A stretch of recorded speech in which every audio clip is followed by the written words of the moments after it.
Shoutouts din kay Judge Gina na nandito. Let's get lit. Let's get lit. Party. Kay Judge Gina. Let's get lit. Let's get lit. Shoutouts kay Judge Gina. Party. Party. Let's get lit. Judge Gian. Let's get lit. Kay Judge Gina nandyan. Party. Ano na ito? Party. Let's get lit. Alam mo, lakas mo. Let's get Nagbabattle lit. pa tayo. Yung mga round ko, yung i-breakdown mo. Party. Kaya kay Judge Gina, Party. no? Let's get lit. Game! Let's get Di lit. pansin gano'ng mahina kasi sa TikTok Party. siya sikat. Party. Pag Let's get dyan, lit. Judge Gina. Let's get lit. Instant na react.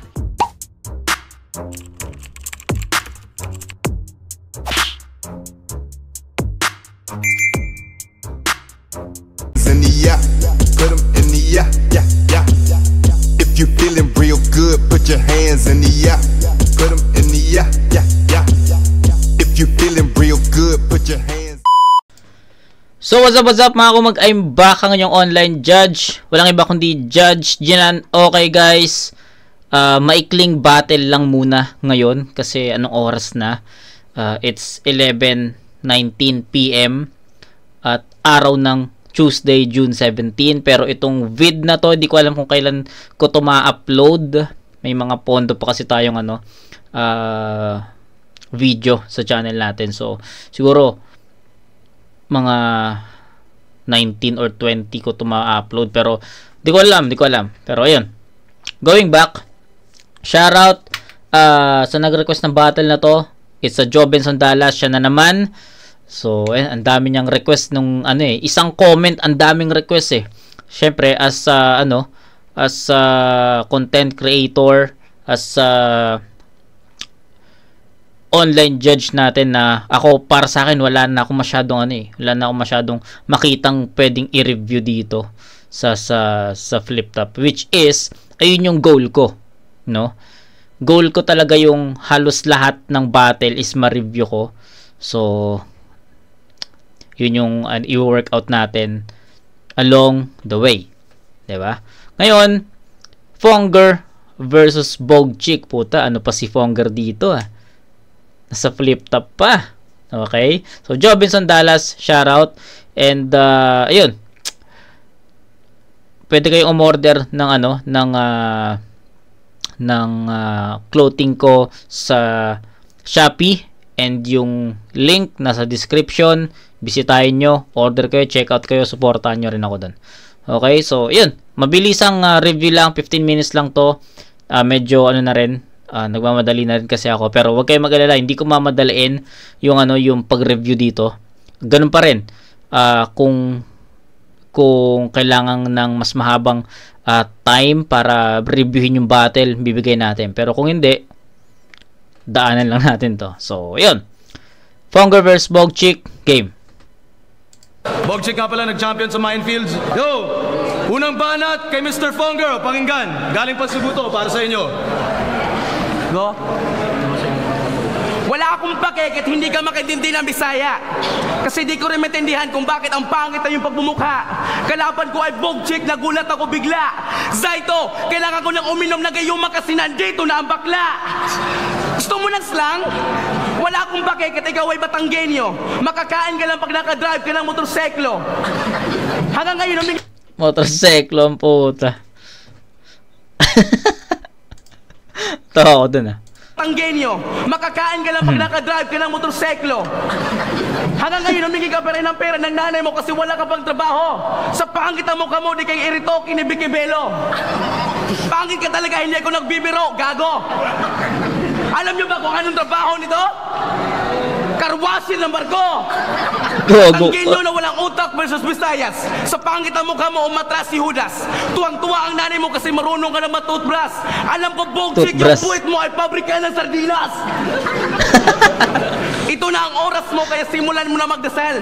Kasi kaharap mo ang Cebuano, ang buhay mo ay magiging kritikal. Di ba kaya sa'yo ang rap, kaya bumalik ka sa pag-aaral. Kasi yung mata mo parang binugbog ni Steven Seagal. Bogchick, may oras ka bang lumabas? At wala akong pakikit, nagdala ka ng Batangas. Kasi alam naman ng lahat na Cebu ang pinakamalakas. Muntik nang mahulog ang mata niya nung sinapal siya gamit ang titi ni Batas. Time. Okay. Props kay Fonger hindi ako mang to talk shit dito, pero props kay Fonger. Nagustuhan ko kung paano niya na-deliver 'yon. May syempre since Bisaya si Fonger, may mga may mga salita lang na naiiba niya yung pagbigkas, no? Yung motorseklo, ano pa 'yon? 'Di ba? Marami siyang yung toothbrush, walang H no? Pero ayun, nevertheless, walang problema sa akin 'yon. 'Di ba? Walang problema 'yun sa akin. Nagustuhan ko kung paano deliver ni Fonger yung mga 'yon. Nagustuhan ko yung approach niya. Ang highlight lang dito is more on comedy, more on entertainment yung sulat mismo ni Fonger. So, ayun. Effective. Para sa akin, effective yung mga jokes niya doon. Effective yung comedy, effective yung siguro nakatulong din sa effectivity ng round ni Fonger yung pag-deliver niya. Kasi syempre, since may mga nadi-deliver siyang or mayroon siyang nai-spit na linya na hindi dapat ganon, natatawa yung crowd. 'Di ba? So, isa 'yun sa nagiging isa 'yun sa mga dahilan kung ba't nakukuha ni Fonger yung momentum. Nakuha ni Fonger yung momentum niya nang mabilis, 'di ba? So, 'yun, Bogchik, pakinggan natin. Si Bogchik, kamukha niya si Wamos. Pagkatingin ko pa lang, sabi ko, tangina si Wamos, pero nga, real talk. Nung pinakilala siya kanina, nung hindi pa tayo nagla-live, pinakilala siya ni Boss Arik. Akala ko si Wamos, kamukha ni Wamos. Yo, unang banat ni Bogchik, pakinggan, 90 seconds. Hoy, easy lang. B-side. Pogi mo? Magandang gabi, Flip Top! Sa lahat, kumusta ka? Sa mga hindi nakakakilala sa akin, ako nga pala yung saranggolan lumipad ng Flip Top kataga. Nung araw na yun sa akin ay may nagtangka, pero pinauwi kong luhaang nakadapa. Huwag niyo akong igagaya sa ibang MC na nag-uumpisa para sa akin ng Flip Top ay isang malaking bulsa, kasi ang dali ko lamang nakapa. Marami daw malakas na rookie, sabi nila, pero sabi ko, ako ang pinaka. Hoy, Bisayang anak ng tinapa, matapang ka daw. Baka naman kapag madami lang resback, tangina ka. Pares lang tayong galing sa bayan na matatapang, pero mas nakalalamang ako sa iyo, pre. Patapangan ba? Sige, kung ako bara ako nakape, ito timplado lang na Nescafe. Kaya ngayong gabi, Mr. Fonger, huwag ka nang umasa pa na makakaahon. Madali ka lamang palaglagin, parang tuyo na dahon. Yung ako ang pinakamalaki na alon. Ganda nung simile niya. Madali ka lang pabagsakin, parang tuyo na dahon. Hindi ka na makakaahon. Ang ganda nun. Gandang simile nun, tol. Malaglagin, parang tuyo na dahon. Yung ako ang pinakamalaki na alon, na sa'yo ay yahampas. Yung mga bara ko walang katumbas. Sobrang hirap ang aabutin mo sa akin, kasi para kang pinaparusahan ni Satanas. Tapos ka sa talas at angas ng karakas ng batang alae. Bawat landas na binagtas, bakas ko'y di mo kayang barahin, pre. Magkaiba tayo ng antas ng lakas. Di mo ako matitinag lamang sa mga mura at pintas. Sa akin wala ka ng ligtas. Sa laban na to papayukuin kita, parang natanggalan ng buhol ang iyong sintas. Ang matchup na tidaig niyo pang pinagkarera. Angas na mga simile niya dito. Angas, pre. Papayukuin kita. Parang nawala yung ball lang yung sintas. Ang angas nun. Natanggalan ng buhol ang iyong sintas. Ba tayo ng antas ng lakas. Di mo ako matitinag lamang sa mga mura at pintas. Sa akin wala ka ng ligtas. Sa laban na to papayukuin kita, parang natanggalan ng buhol ang iyong sintas. Galing. Ganda nun. Ang matchup na tidaig nyo pang pinagkarera, ang daga laban sa uhod. Oo, matigas ka nga, pero maliit na bato ka lang, kaya hindi mo ako matitisod. Handa ako sa iyong lumuhod. Patawarin mo lamang ako, Santo Pedro kalungsod. Kasi nakapatay na po ako ng isa sa Flip Top, at ito na ang aking isusunod. Ang wala mong kwentang sa kalungsod. Sa galit ko sa hayop na to, lahat ng Cebuano mag-iingat kung ayaw nyong makatay. Kaya kahit request ni Target Enigma, please, huwag mong ilalabas si Luni kung ayaw mo siyang madamay. Panis. Yun lang yung masasabi ko dun. Panis. Tangin, ang angas nun. Yung Bogchick parang parang na-review ko na siya before eh. Kaya nung na-request to, Fonger vs Bogchick, tinignan ko, sabi ko familiar yung Bogchick. Tapos alam ko sa siya, 2012 na Isa Buhay, 'di ba? 2012 na 2x2 pala, sorry. Parang andun siya, nakalimutan ko sino yung kakampi niya doon. Okay, balik tayo. Style Clash, tol. Style Clash. Ano siya? Comedy, entertainment versus technicals, technicals, simile, punto, ganun eh. Ang hirap kung titignan mo siya as paano ko ba i-explain? Kung titignan mo siya as writtens, pwede mo masabi na sobrang magkaiba, 'di ba? Kasi syempre, yung format ni Fonger more on comedy entertainment eh. Pero yung kay Bogchick pang battle talaga. 'Di ba? Pang battle talaga. Andun yung mga setups, andun yung mga punchline, andun yung similes, 'di ba? Andun yung mga punto na may bigat. Diba? Doon pa lang masabi mo na lamang na si Bogchick doon. Pero syempre, sabi ko nga, hindi lang naman dapat yun yung titignan mo. So, kapag nag-judge ka ng magkaibang estilo. Syempre, andun pa rin yung effectivity, 'di ba? Kung titignan mo naman yung effectivity nito, possible tabla pa sila doon eh. Kasi nakita nyo naman yung performance ni Fonger. Sobrang effective ng mga jokes niya doon, comedy niya. Si Bogchick naman, effective din yung alin? Yung mga punto niya, yung mga simile niya, doon naman siya effective. So, style clash man siya, pero pareha silang effective. So, hindi pa rin sila pwedeng pagkumparahin sa ganun. Performance naman, I think dito magkakatalo. Sa performance, sa delivery, sa pag-spit ng mga verses, 'di ba? Sa bigat ng punto. Ayun yung mga sinasabi ko, yun na yung mga nilamang ni Bogchick.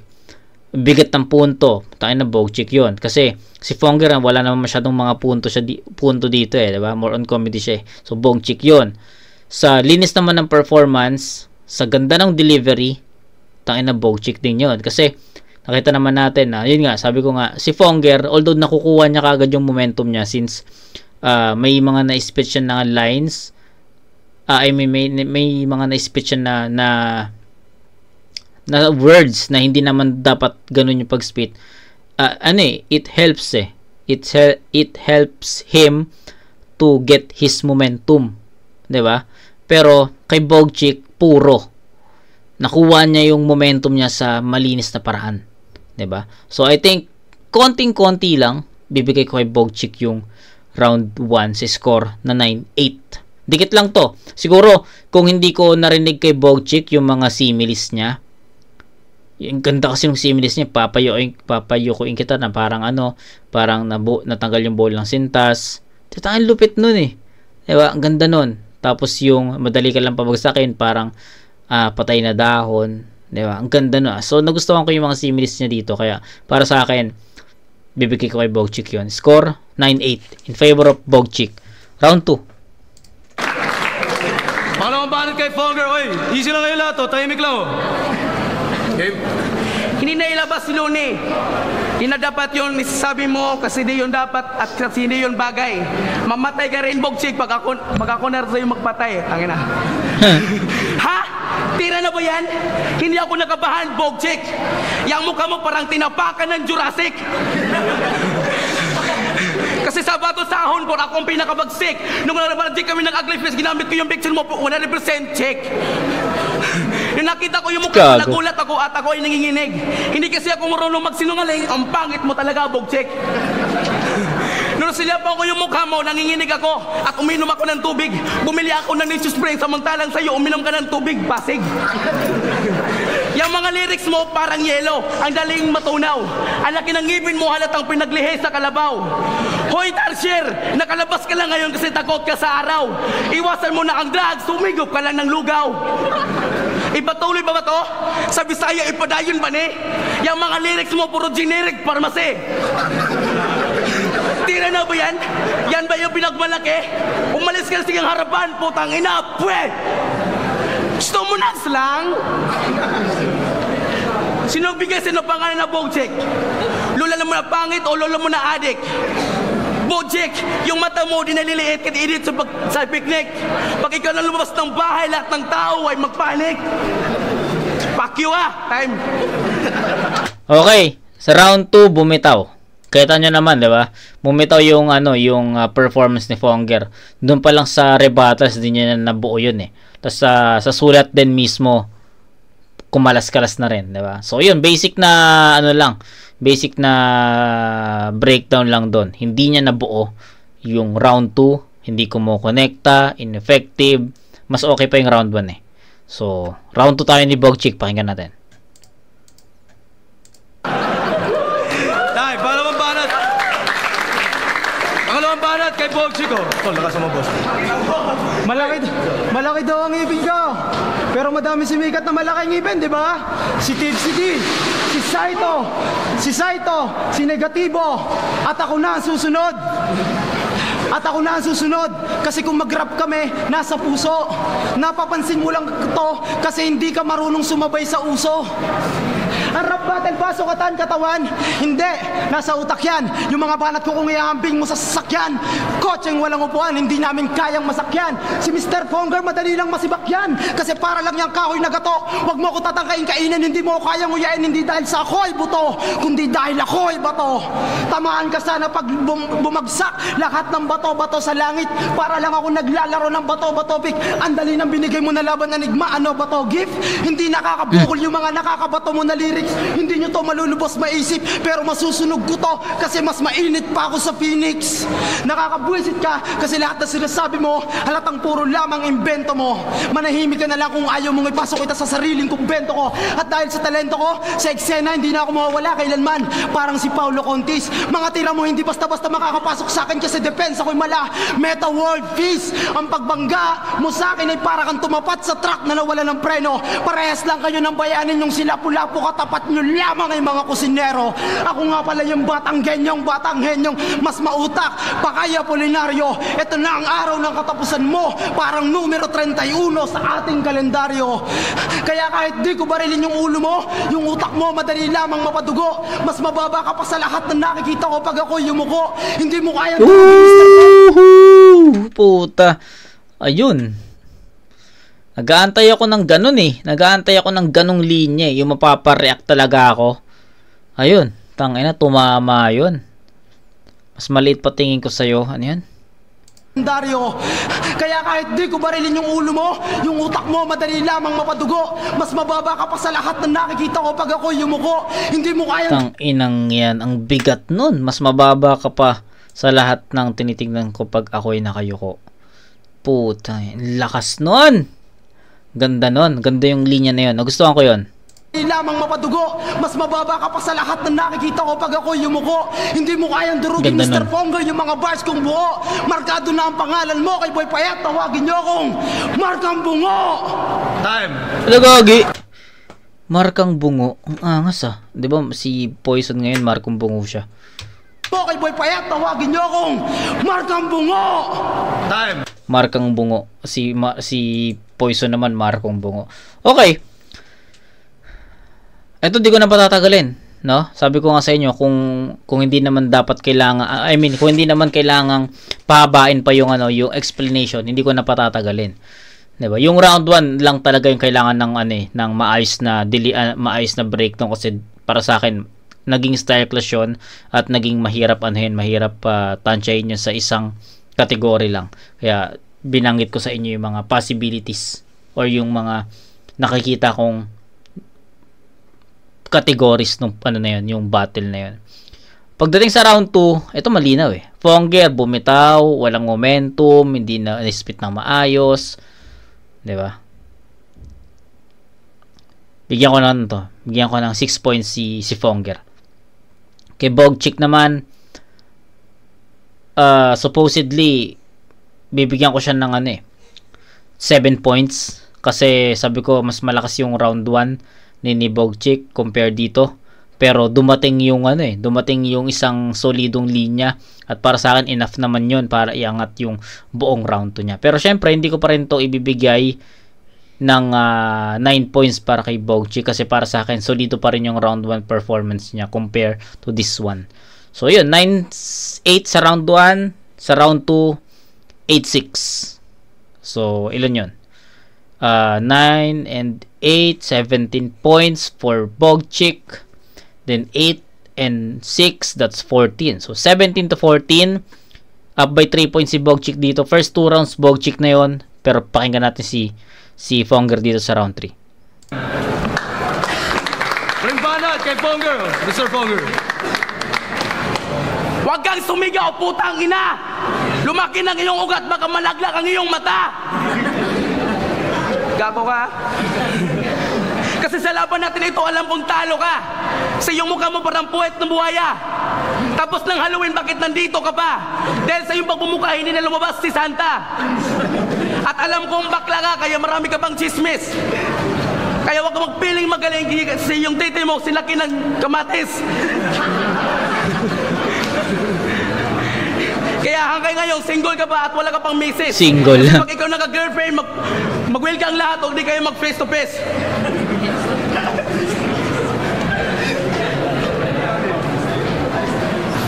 Di kayo mag-face to face. Diba?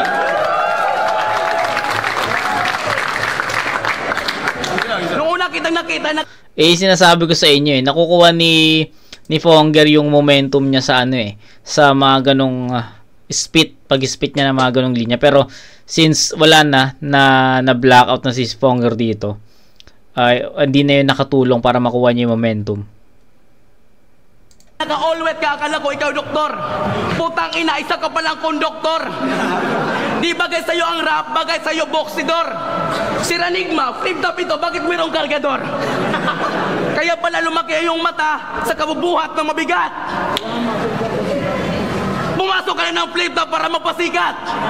Alam ko si Ranigma, pumasok lang ito para makapera o di kayo makabili ng damit para maitakip sa balat.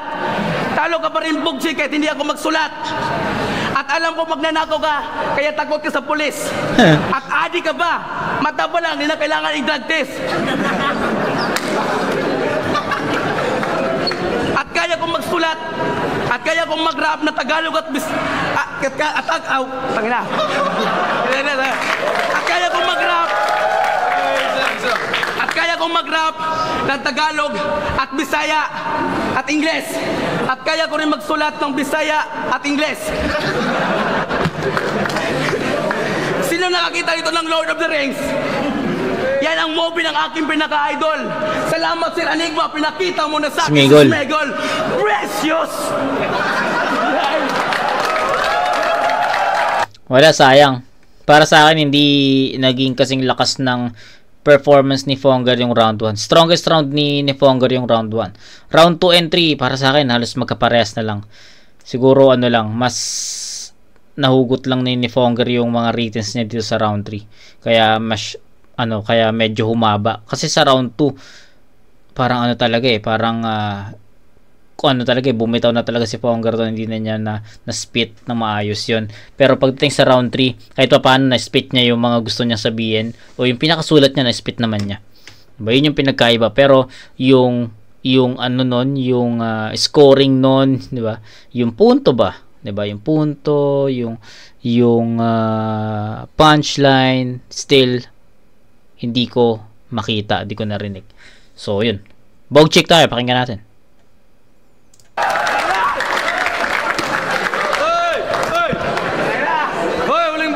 Bogchik, pakinggan o. Pakinggan. Mamaya magre-rebat ako, mamaya. Pakinggan. Pag nabundol ka sana mamaya, huwag ka mag-alala.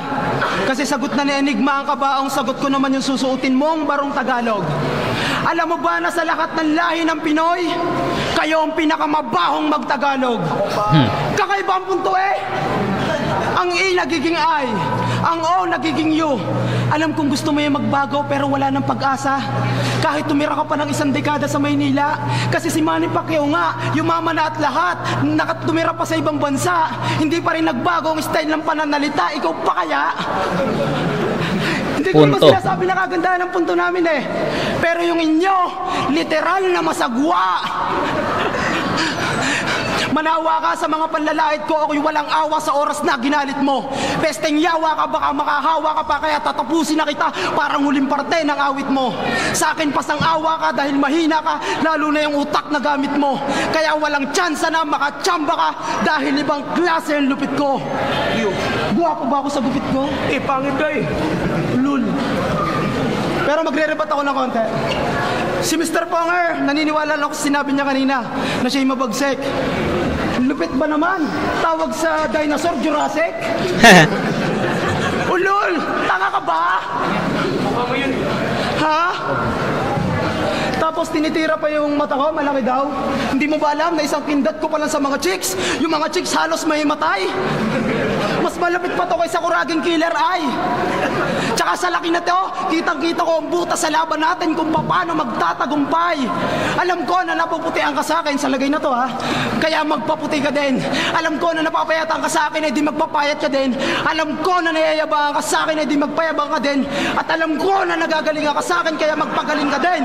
Para maranasan mo ko anong klaseng feeling yung ganito. Yung tipong lumalaban ka sa gitna, pero pakiramdam mo sa iyo ang mundo. Kaya pag lumabas yung video, manood ka, tumuto ka. Yung pangalan mo natuldo ka na, pero sana natuto ka. Chan. Time, flip top. Maligay para sa laban na yun. Yo, flip top. Galing. Technical. Nasaan na si Bogchik ngayon? Bakit wala na siyang battle? Kailan yung huling battle niya? Pero tangin na props doon, tol. Technical yung ano niya. The way he write some lines, some verses, 'di ba?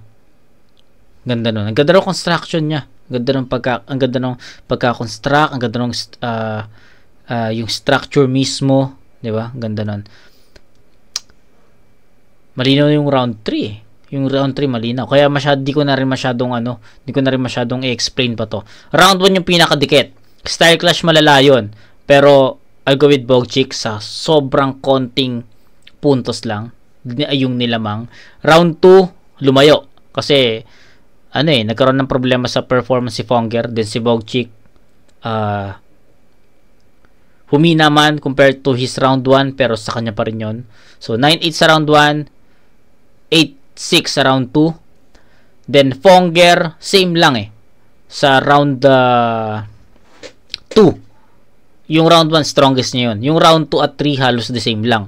The difference was mas mahaba lang yung round 3 niya. Siguro, ayun nga, sabi ko nga kanina, siguro mas naalala lang ni Fonger yung mga verses niya dito sa round 3 compare sa round 2. Kasi yung round 2 pinutol na niya Kumbaga wala na talaga siyang mahugot, di na talaga niya maalala, kaya naputol. Sa round 3 naaalala niya, kumokonekta pa rin kahit paano, pero yung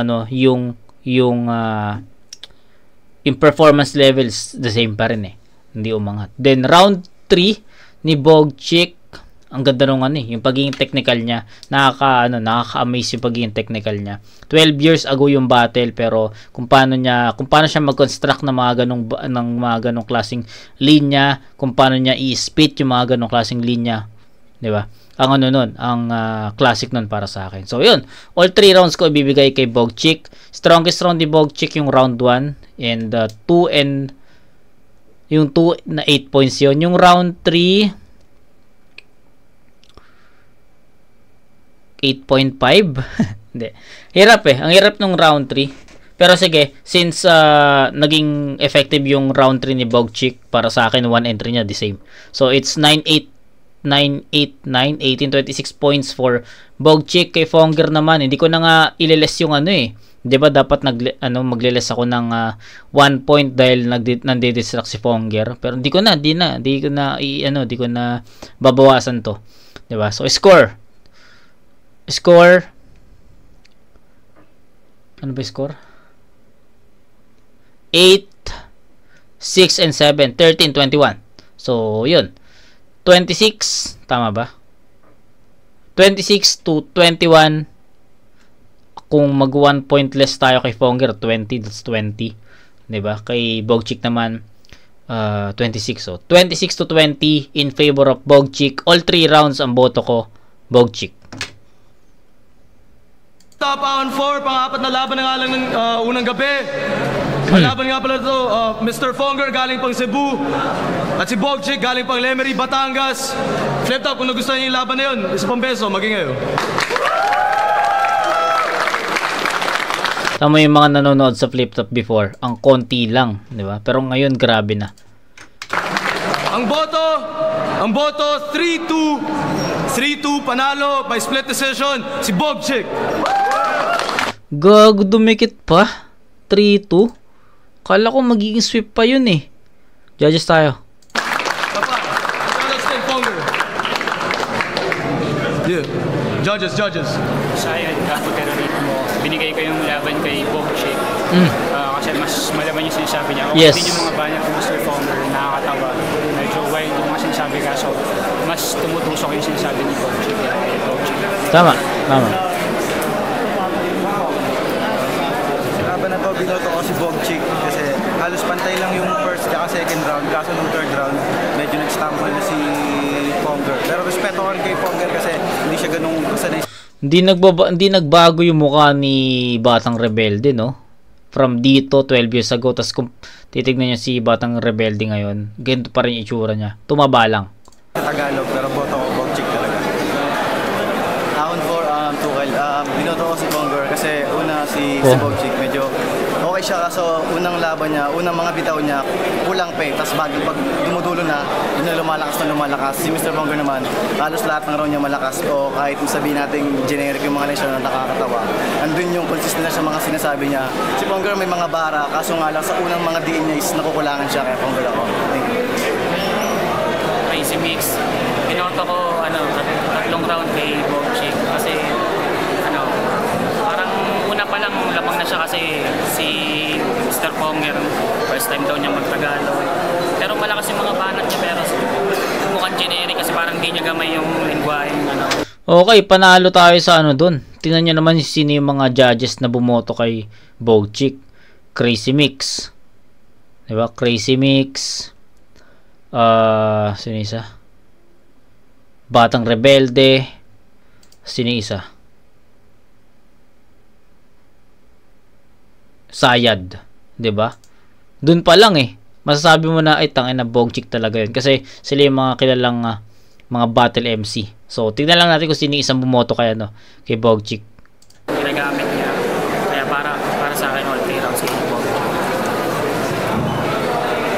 Yo, shout out Southside Soldiers, Boss Entertainment, sa front line. Kay Boss. Hindi ko kilala to. So, si Tuchel, tsaka tong isang MC na to na hindi ko kilala yung bumoto kay Fonger. Ang kulit. Yung boto ko binigay ko kay Mr. Fonger kasi first round at second round maganda yung pinakita na, pero kay sino nga palang kalaban yung kalaban niya sa third round yung video bumagsak, kaya yung boto ko kay Mr. Fonger. Hindi ko alam kung paano niya ginudge yun, pero makapansin mo naman sino yung dalawang bumoto kay Fonger doon. It was Fonger? Tuchel, diba? Si Tuchel tsaka itong isa. Hindi. Tapos yung yung tatlong bumoto naman kay Bogchick. Sayad, Batang Rebelde, Crazy Mix, which is hanggang ngayon, diba? Kilala pa rin. So, ano ang punto ko doon? Ang punto ko doon is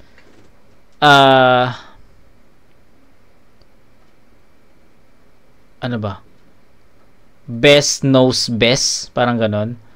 Kasi syempre, as a battle MC, alam mo yung ganito, which tapos ito yung iboboto mo sa ganong explanation, 'di ba?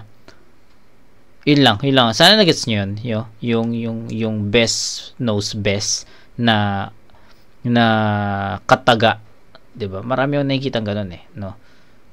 Sa mga yung real realizes real, parang gano'n. Yung mga ganong kataga sa mga nakakapansin sa mga okay na MC, kahit sa labas ng battle rap. Sabihin natin sa boxing o sabihin natin sa ibang sports, 'di ba? Pag na-recognize siya ng magaling, ibig sabihin magaling ka rin, 'di ba? Halimbawa, ako na-recognize ako ng wag na pala ako. Wag na pala ako. Halimbawa, may isang boksingero na na-realize ng halimbawa si Pacquiao, meron siyang napansin na pausbong pa lang na boksingero, 'di ba? So parang ganun lang na yun nga yung real tsaka yung mga ganun.